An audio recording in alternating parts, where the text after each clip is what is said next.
Okey, ni dekat belakang saya ada birthday dapat kereta. Boleh buat surprise dekat nasi lemak lobster. Alright, ni restoran saya nasi lemak lobster. Boleh tengok. Kedai ini kita ada drone yang sedang merakam. Kita nak ucapkan terima kasih kepada pelanggan kerana buat surprise. Boleh zoom sikit tak? Zoom sikit. So ini adalah pemberian suami kepada isterinya, Mercedes. Dihantar kat sini dengan dia naik towing lagi. So yang mana-mana ada kereta idaman, ini model CLA 45S, betul boy?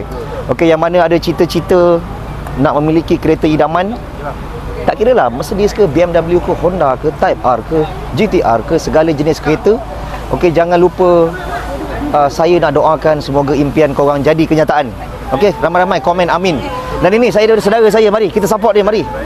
Ini saudara saya, akaun TikTok dia Boy Recon Car. Sesiapa nak mencari kereta, apa yang ada boy? Kereta Recon. Kita jual kereta Recon lah. Jepun dengan UK. Conti, UK. Kita ada Conti, kita ada Japan Car, especially Japan Car memang sangat-sangat banyak. Alright. Alphard Empire memang sangat-sangat banyak. Okey, baik. So sesiapa yang nak cari kereta boleh roger saya ataupun jangan lupa support tu nasi lemak lobster, famous Baik, masya-Allah. Kata Malaysia saja. Seluruh alam, seluruh alam. Baik boy, thank you boy. Terima kasih bang. Baik, thank you boy. Okey guys, jom kita pergi tour tengok kereta dia. Cantik, cantik. Mari. Mari kat lobster. Baik bang. Baik bang. Ini suami dia. Suami yang menghadiahkan isterinya kereta Mercedes dekat restoran saya bang. Saya pun nak ucap terima kasih bang sebab abang buat surprise kat sini. Okey. View melambung-lambung. View melambung-lambung, alhamdulillah. Okey bang, nama abang? Atoy. Jenis-jenis perniagaan abang? Tom Yum. Tom Yum dekat mana?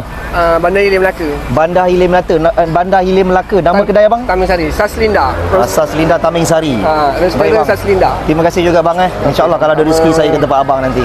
Terima kasih. So nak makan Tom Yum, jangan lupa ke Melaka cari restoran abang ni. Okey. Baik bang, terima kasih bang. Tahniah kereta baru.